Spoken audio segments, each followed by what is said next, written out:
எதேச்சியா என் கண்ணில் பட்டான். போய் பிடிக்கலான்னு பார்த்தா எஸ்கேப் ஆயிட்டான். மாமா, இவன் இப்பதான் அண்ணாச்சி கடையில காயத்ரி அக்கா சொன்னாங்கன்னு பணம் வாங்கிட்டு போனான். என்ன சொல்ற?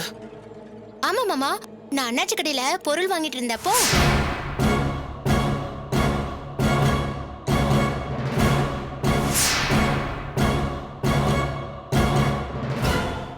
அப்ப அண்ணியார் தான் இதுல சம்மந்தப்பட்டிருக்காங்க. மாமா, அண்ணாச்சி கிட்ட நான் கேட்டப்ப எதையோ சொல்லி சமாளிச்சாரு மாமா. மாமா, இதுல ஏதோ சதி இருக்கு. இவன் எப்படி காயத்ரி அக்கா சொன்னாங்கன்னு அண்ணாச்சி கிட்ட பணம் வாங்க முடியும்? வாய்ப்பு இருக்கு தாரணி. என்ன பொழிக்கணுங்கிறது தானே அண்ணியாரோட ஆசை. கூட சேர்ந்திருப்பாங்க. சரி, நீ வீட்டுக்கு போ. நான் அண்ணாச்சியை பிடிச்சி விசாரிச்சா எல்லா உண்மையும் வரும். நான் வரேன், வீட்டுக்கு போ.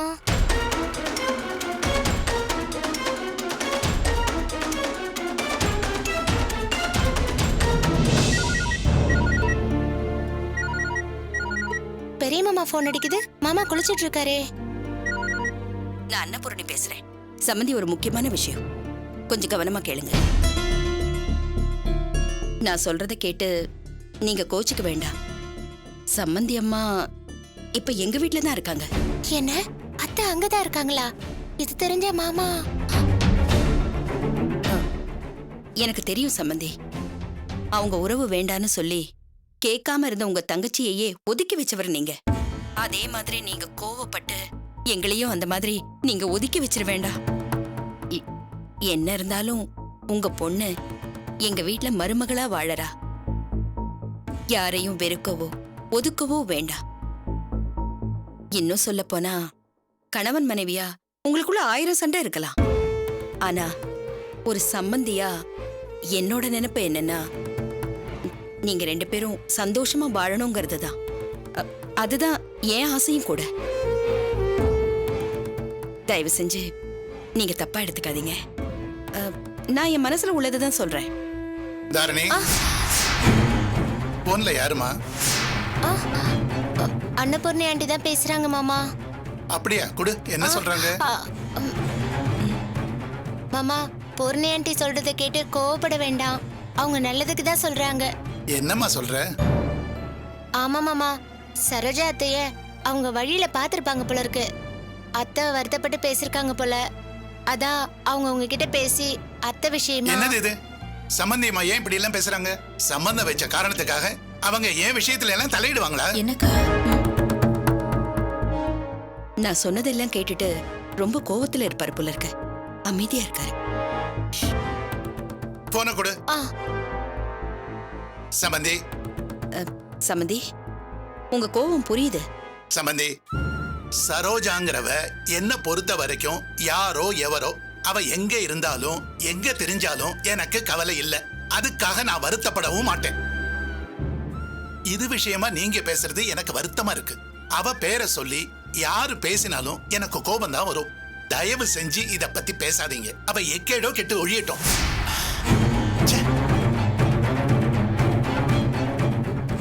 அக்கா, என்னக்கா? என்னடி இவரு? அப்பாவும் பிள்ளையும் ஒரே மாதிரி பேசுறாங்க. சரோஜா இங்க இருக்கான்னு சொன்னதும் அவளை அங்கேயே வந்து கொல்றேன், உங்க உறவே வேண்டான்னு சொல்வார்னு பார்த்தா அவ எங்க இருந்தா எனக்கு என்னன்னு பேசி அவளை பத்தி பேசாதீங்கன்னு போனையே கட் பண்ணிட்டாரு. என்னக்கா சொல்ற? அப்ப இவ இங்கிருந்து போக மாட்டாளா? விடு. இங்க வேலை செய்யற ஆள்னு சொன்னேன்ல, அவளை அப்படியே நடத்துவோம். அவளா போறாளான்னு பாப்போம், இல்ல போக வைப்போம். என்னக்கா இது? இவ்ளோ பிளான் பண்ணி எல்லாம் வேஸ்டா போச்சு. அதாண்டி மனசு கஷ்டமா இருக்கு. விட்டுருந்தா நானே முடிச்சிருப்பேன். நீங்க தான் கெடுத்து விட்டீங்க. கொஞ்சம் சும்மா இருக்கீங்களா? சாரிப்பா, நான் கவனமா தான் இருந்தேன். எப்படி இப்படி ஆச்சுன்னு தெரியல. என்னம்மா அது? மருந்து மாத்திர விஷயத்துல கொஞ்சம் ஜாக்கிரதையா இருக்க வேண்டாமா? சத்யா, ராகினி கூட நீ கொஞ்சம் இருந்து எல்லாத்தையும் பாத்துக்கமா. இனிமேலாவது தவறு நடக்காம பாத்துங்க. சரிங்க மாமா, நான் பாத்துக்கிறேன். ராகினி, இனிமே இந்த மாதிரி தப்பு நடக்காம பாத்துக்கோ, சரியா? சரிங்க நீ. அத்தை, இப்ப எப்படி இருக்கா அத்தை? இல்ல, பரவாயில்லம்மா. அம்மா, சாரிம்மா. ஏ ராகினி, எதுக்கு இப்ப கண் கலங்குற? தெரியாம தானே நடந்தது. அதான் ஒண்ணும் ஆகல.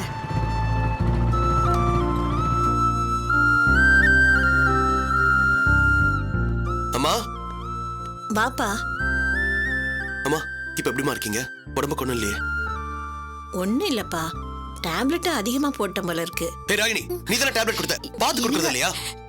விட்ரா, அவளே பயந்து போயிருக்கா. அது சரி, எக்ஸாம் எப்படி எழுதுன? சத்யா எல்லாம் சொன்னா. எக்ஸாம்ல நல்லா தான் எழுதிருக்கேன். அண்ணியார் எங்க? ஏய், என்ன பிரச்சனை எதுவும் பண்ணமா? அண்ணியார, அந்த டிரைவர் எந்த ஊருக்கு போறான், என்ன ஏதுன்னு ஏதாவது சொன்னா? அண்ணியார, போன் பண்ணீங்கல்ல, கேட்டுக்கங்க. அவன் போற வேகத்துல ஊரை விட்டு இல்ல, உலகத்தை விட்டே போயிட போறான். ஏய், என்னடா பேசுற? இப்போ உன் பிரச்சனை என்ன? இந்த கேள்விய அண்ணியார் கிட்ட கேளு குமார். பிரச்சனை என்னன்னு இல்ல, ஏன் என்ன நோக்கன்னு கேளு. டேய், என்னடா சொல்ற? இத பாருப்பா பிரகாஷ், மறுபடியும் பிரச்சனை பண்ணிக்காதீங்கப்பா. இல்ல சத்யா, எல்லாத்தையும் பண்ணது இவங்கதான். வீட்டை கொளுத்துனவன் என்ன அடிச்சு போட்டு ஓடான்னு சொன்னல, இன்னைக்கு அவன் அண்ணாச்சி கடைக்கு போயிருக்கான். அண்ணாச்சி கிட்ட பணமும் வாங்கியிருக்கான். என்ன சொல்லி? அண்ணியார் கொடுக்க சொன்னாங்கன்னு சொல்லி. என்ன காயத்ரி?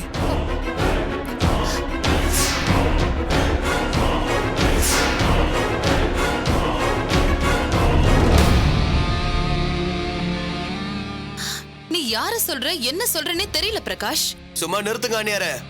வீட்டை கொளுத்துறதுக்கு அவனுக்கு பணம் தரேன்னு சொல்லி அவன் இப்ப அண்ணாச்சி கிட்ட வாங்கிட்டு போயிருக்கான். ஏய், என்கிட்ட கத்தி ஒண்ணும் பிரயோஜனம் இல்ல, அங்க கேளு. இவங்கதான் வீட்டை கொளுத்த பணம் கொடுத்திருக்காங்க. அண்ணாச்சியை பிடிச்சு விசாரிச்சா அவன் ஏதோ அண்ணியார் ஹோட்டல்ல டிரைவரா வேலை பார்த்ததாவோ, அதனாலதான் அண்ணியார் அவனுக்கு பணம் கொடுத்து உதவுனதா அண்ணாச்சி சொல்றாரு. வந்தால் எப்படி உண்மையை சொல்லுவான்? அண்ணாச்சி அண்ணியாரோட கூட்டு தானே. பிரகாஷ், உன் கற்பனை எல்லாம் என்கிட்ட காமிக்காத. நான் அனுப்புன டிரைவர் முதல்ல எங்க ஹோட்டல்ல தான் வேலை பார்த்தான். அவன் எனக்கு தெரிஞ்சவன் தான். கையில காசு இல்ல மேடம், வேலை இல்லைன்னு சொல்லி பணம் கேட்டான். நான் அண்ணாச்சி கிட்ட சொல்லி காசு கொடுக்க சொன்னேன். இத பாரு, அவனுக்குன்னு இல்ல, திலகாக்கு கூட அண்ணாச்சி கிட்ட சொல்லி பணம் வாங்கி கொடுத்திருக்கேன். நீ அதையும் இதையும் முடிச்சு போட்டு என்ன இதுல கோத்த விட பாக்காத. நான் அவனுக்கு ஷூரிட்டி கொடுத்து பணம் வாங்கிக்கோன்னு சொன்னேனே தவிர நீ சொன்ன மாதிரி எல்லாம் இல்ல. நடிக்காதீங்க அண்ணியாரே, இப்ப எல்லா கூட்டும் உடைஞ்சு போச்சு. டேய், இதோட நிறுத்திக்கோ. இதுக்கு மேல அவளை ஒரு வார்த்தை சொன்ன அப்புறம் நான் மனுஷனாவே இருக்க மாட்டேன் சொல்லிட்டேன். நீ கொஞ்ச நாளாவே அப்படி இல்லையே, என்ன எதுன்னு தெரியாம உங்களுக்கு வக்காலத்து வாங்கிட்டு இருக்கு. பிரகாஷ், கொஞ்சம் அமைதியா இருப்பா. இவன் எப்படிப்பா இருப்பான்? இவனுக்கு காயத்ரியை கண்டாலே ஆகாது. கொல்ற அளவுக்கு துணிச்சு தானே கத்தியாலே குத்திருக்கான். அப்புறம் எப்படி அடங்குவான்? டேய், சும்மா நிறுத்துறா. நடு ராத்திரியில கோழை மாதிரி கத்தியால குத்த வந்த ராஸ்கல் தானே நீ. முதல்ல அது இல்ல நிரூபி, அப்புறம் அடுத்தவங்களை குத்த சொல்லலாம். அதுக்கு இதுக்கு முடிச்சு போடாத, அதை சீக்கிரமே நான் நிரூபிக்க தான் போறேன். ஆனா அண்ணியாருக்கு என்ன பண்ணாங்கன்னு உனக்கு தெரிஞ்சா நீ இப்படி பேச மாட்ட. இன்னைக்கு என்ன எக்ஸாம் எழுத விடக்கூடாதுன்னு திட்டம் போட்டு என்ன அடிக்க ஆளுங்களை அனுப்பியிருக்காங்க. டேய், என்னடா நினைச்சிட்டு இருக்க? பழிக்கு மேல பழியா போடுற? எனக்கு என்ன சொல்றதுன்னே தெரியலங்க. இவர் என்ன ஒழிச்சு கட்டணும்னு நினைக்கிறாரு. உண்மை அதுதான். அதான் திட்டம் போட்டு வீட்டை கொளுத்தி என் சொத்தை எழுதி வாங்கியிருக்காங்க. என்ன பேசுறீங்க நீங்க? உங்க சொத்தை எழுதி கொடுக்க சொல்றதுல எனக்கு என்ன ஆக போகுது? ஏங்க இப்படி எல்லாம் பேசுறீங்க? பைத்தியம் முடிச்சிருக்கு காயத்ரி, அதான் இஷ்டத்துக்கு பேசுறான். நீ இதெல்லாம் கண்டுக்காத. ஏய், பிரகாஷ், ஏன் இப்படி எல்லாம் கத்துற? இப்படியா வீட்டுல சண்டையும் சச்சரவுமா இருக்கிறது? கொஞ்சம் கூட நிம்மதி இல்லாம போயிடுச்சுப்பா. காயத்ரி என்ன பண்ணா? எனக்கு உனக்குன்னு இந்த வீட்டுக்கு சேர்த்து எவ்வளவோ பண்ணிருக்கா. உனக்கும் உடம்பு சரியில்லை, எனக்கும் உடம்பு சரியில்லை. இப்படி சண்டை போட்டு ஏதாவது ஒண்ணு ஆச்சுன்னா அவ தானே நம்மளை காப்பாத்தணும்.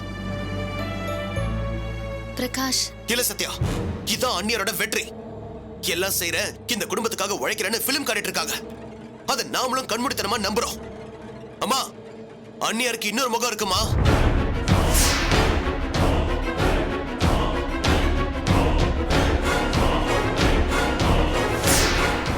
அந்த இன்னொரு முகம் எப்படிப்பட்ட முகம்னு சொன்னா குமாரை தாங்கிக்க மாட்டான். பிரகாஷ், நீ என்ன சொல்ற? ஆமாப்பா, மோனிஷாக்காக தான் சொல்லாம இருக்கேன். ஏய், உன் பில்டப்லாம் வேற எங்கேயா காட்டு. எங்க சொல்லு பார்க்கலாம். வேடா குமார், சொன்ன நீ தாங்க மாட்டேன். இந்த வீட்டுல பெரிய பிரச்சனை வெடிக்கும். டேய், முதல்ல சொல்லுடா, பிரச்சனை வெடிக்குதா இல்லையான்னு அப்புறம் பார்க்கலாம்.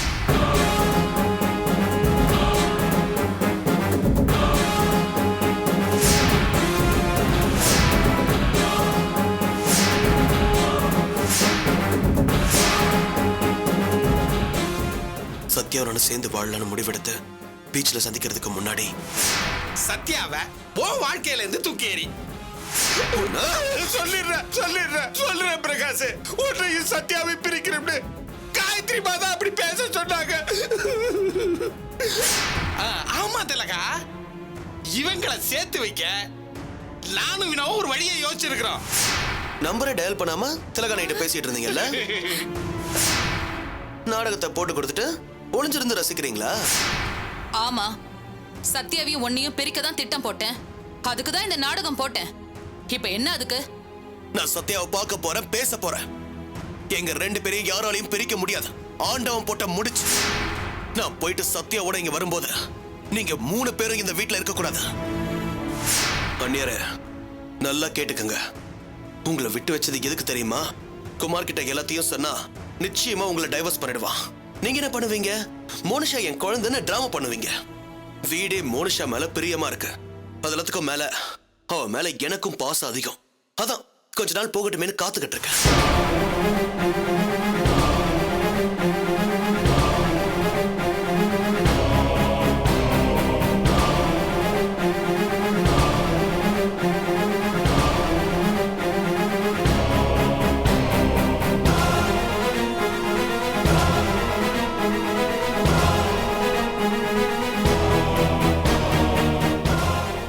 இதனாலதான் இத்தனை நாளா சொல்லாம இருந்தேன். அன்னைக்கு அண்ணியரை பத்தி குமார் கிட்ட சொல்லிருந்தா இப்ப இந்த வீட்டுல இவங்க இருந்திருக்கவே மாட்டாங்க. மோனி குட்டிக்காக தான் யோசிச்சேன். குழந்தை மேல குமார் உயிரே வச்சிருக்கான். அவரோட பிரிவை தாங்க மாட்டானதான் இவன் கிட்ட சொல்லல.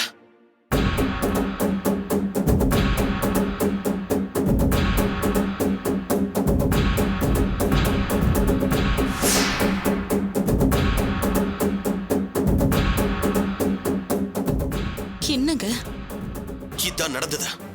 மத்தபடி அம்மாவை காப்பாத்துறேன்னு துடிச்சது, எனக்காக துடிச்சது எல்லாமே நடிப்பு, பொய்.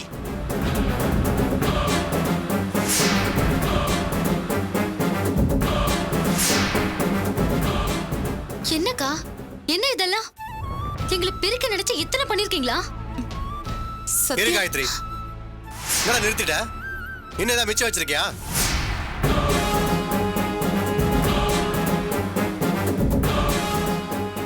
குமார், நிறுத்துறா. உன்னை இவ அழிக்க பார்த்தாலாம், இவர் மன்னிச்சுட்டாராம். என்ன கதை விடுறியா? இதுதான் உண்மைனா இது அன்னைக்கே சொல்லிருக்க வேண்டியதானே? என்ன குமார், நான் இவ்வளவு சொல்றேன், என்னைய சந்தேகப்படுற? அன்னைக்கே சொல்லணும்னு நினைச்சிருந்தா சொல்லிருக்க மாட்டேனா? மோனிஷாக்காக தானே சொல்லலன்னு சொல்றேன். கிழிச்ச. உன்னை பத்தி எனக்கு தெரியாதா? உனக்கு ஒரு பிரச்சனைனா நீ எந்த எல்லைக்கு போவேன்னு எனக்கு தெரியும்டா. நீ பொறுமையா என்ன பத்தியும் மோனிஷா பத்தியும் யோசிக்கிறியா? யார நம்ப சொல்ற?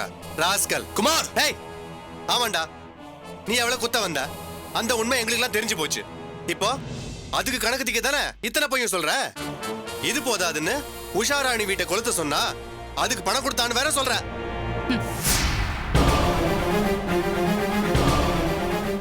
டேய், அன்னில இருந்து இன்னி தேதி வரைக்கும் நீ காயத்ரி மேல வைக்கிற குற்றச்சாட்டு என்னடா? அவ இந்த சொத்தை அமுக்குதான் இத்தனையும் பண்றா செய்யறான்னு தானே? அதானே? அப்படி இருந்தா அவ ஏன்டா அம்மாவுக்கும் உனக்கும் ஹாஸ்பிட்டல் செலவுக்குன்னு அங்க இங்கன்னு பணத்துக்கு கலையணும்? சரி, அதை விடு. உன் சொத்துக்கு காயத்ரி ஆசைப்பட்டு இருந்தா அவ ஏன்டா உஷாராணி எழுதி வைக்க சொல்லணும்? பின்ன கூட்டு கலவனிங்க எப்படி யோசிப்பாங்க? டேய், என்னடா சொல்ற நீ? இதுல அண்ணியார் மட்டும் இல்லப்பா, உஷார் அணி இருக்காங்க.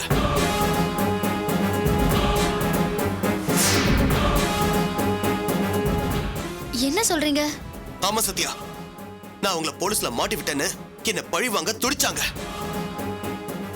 என் மேல உள்ள வன்மத்தை தீர்த்துக்க தான் அண்ணியார் கூட சேர்ந்து என் சொத்தை எழுதி வாங்கியிருக்காங்க. எல்லாம் இவங்களும் உஷாராணியும் சேர்ந்து திட்டம் போட்டு செஞ்ச காரியம் அது. இவங்க 2 பேர் திட்டத்துக்கும் நான் பலியா இருக்கேன்.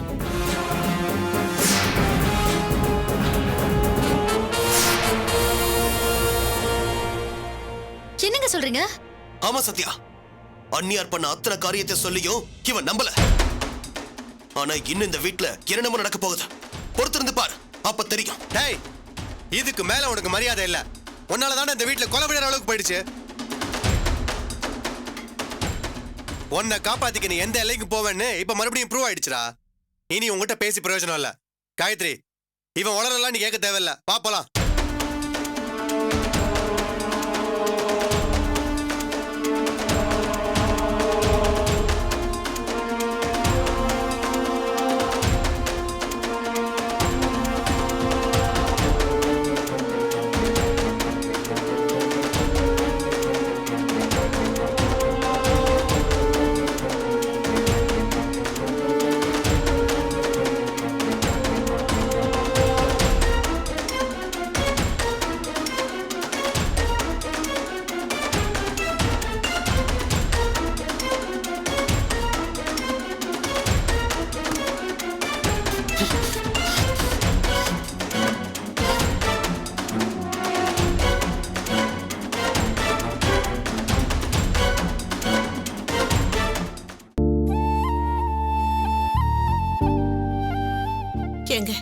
எனக்கு உடம்பெல்லாம் நடுங்குதுங்க. பிரகாஷ் வரிசையா ஒவ்வொன்னா சொல்லிட்டே இருக்கான். காயத்ரி முன்னாடியெல்லாம் நம்மள மதிக்க மாட்டா, கோவிச்சுக்குவான்னு நமக்கு நல்லா தெரியும்.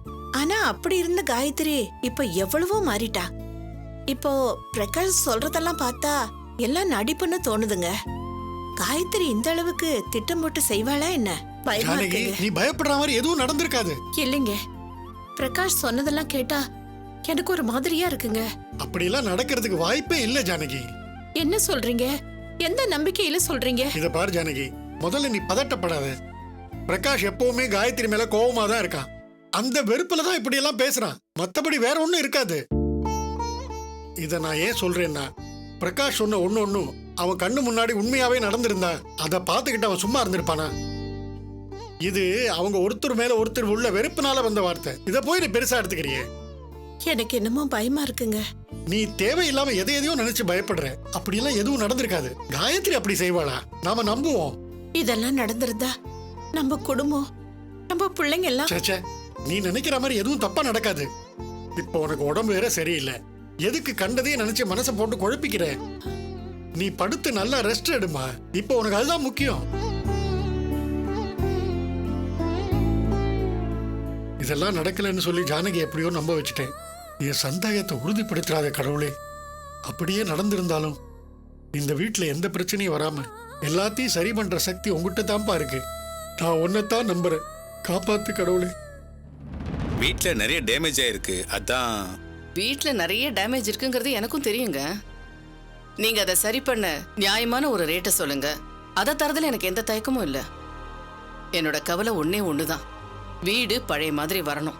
அதெல்லாம் ஒன்றும் பிரச்சனை இல்லை மேடம், அதை நாங்க பாத்துக்கிறோம். தீ பிடிச்சதுல உள்ள இருந்த மரஜாமா, பைப்பு இதெல்லாம் சுத்தமா எரிஞ்சு போயிடுச்சு. எலக்ட்ரிக்கல் ஐட்டம்ஸ் எல்லாம் புதுசா போடணும்.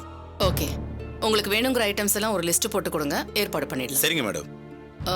வேலை ஆரம்பிச்சா எத்தனை நாள்ல முடிப்பீங்க? கை வச்சா 10 நாள்ல முடிச்சிடலாம் மேடம். பெயிண்ட் பண்ணி பக்காவா கொடுத்துட்றேன். பண்ணிடலாம் உஷா. அந்த வீட்டை அந்த நிலைமையில பாக்குறது எனக்கு ரொம்ப கஷ்டமா இருக்கு. விடுங்க, அதான் எல்லாத்தையும் சரி பண்ண போறோமே. ஏன் நான் இவ்வளவு சீக்கிரம் முடிக்கணும்னு சொல்றேன்னா, என் பையனுக்கு கல்யாணம் வச்சிருக்கேன். அதான் திங்ஸ் வந்து இறங்கிச்சுன்னா வேலையை பட்டுன்னு முடிச்சு கொடுத்துருவோம். ஓகே, செக் எழுதி கொடுக்குறேன். முதல் கட்ட வேலை என்னவோ அதை ஆரம்பிச்சிருங்க. அதுக்கப்புறமா என்ன தேவைங்கிறத ஒரு லிஸ்ட் போட்டு கொடுங்க. சரிங்க மேடம். என்னடி சொல்ற? அப்படியா? நாளைக்கே வா. சரி, நான் கண்டிப்பா வந்துடுறேன். அம்மா, என் ஃப்ரெண்ட் எனக்கு ஃபோன் பண்ணா. என்னம்மா? அம்மா, என் ஃப்ரெண்டோட அக்காவுக்கு நாளைக்கு நிச்சயதார்த்தமா. அதுக்கு என்ன, போயிட்டு வா. இல்லம்மா, நான் அதுக்கு சொல்லல. வேற? அண்ணன் நிச்சயதார்த்தத்தை நம்ம எதுக்கு தள்ளி போடணும்? அதையும் நாளைக்கே வச்சுக்கலாம்ல. என்ன விளையாடுறியா? இது என்ன விளையாட்டு காரியமா? அவளை எங்க கோச்சுக்கிறீங்க? அவ ஃப்ரெண்டோட அக்காக்கு நிச்சயதார்த்தம், அதனால சொல்றா. இல்லம்மா, அவகிட்ட என்னடி அவசரம்னு கேட்டதுக்கு நாளைக்கு நல்ல முகூர்த்தமா, அதை விட்டா அடுத்த முகூர்த்தம் ரொம்ப நாள் கழிச்சுதான் வரும், அதான் நாளைக்கு வச்சிருக்கோன்னு சொன்னா. நானும் அதாம்மா யோசிச்சேன்.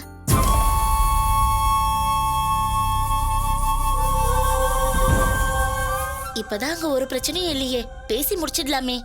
அண்ணனும் அண்ணியும் சந்தோஷப்படுவாங்கல்ல. சரி மாலு, சொல்லிடுறேன். அம்மா, அதான் நல்ல முகூர்த்தம் சொல்லிட்டியே, நானே ராகினி வீட்டுல பேசிடுறேன். தேங்க்ஸ்மா. இந்தா, இது எல்லாத்தையும் உள்ள வை.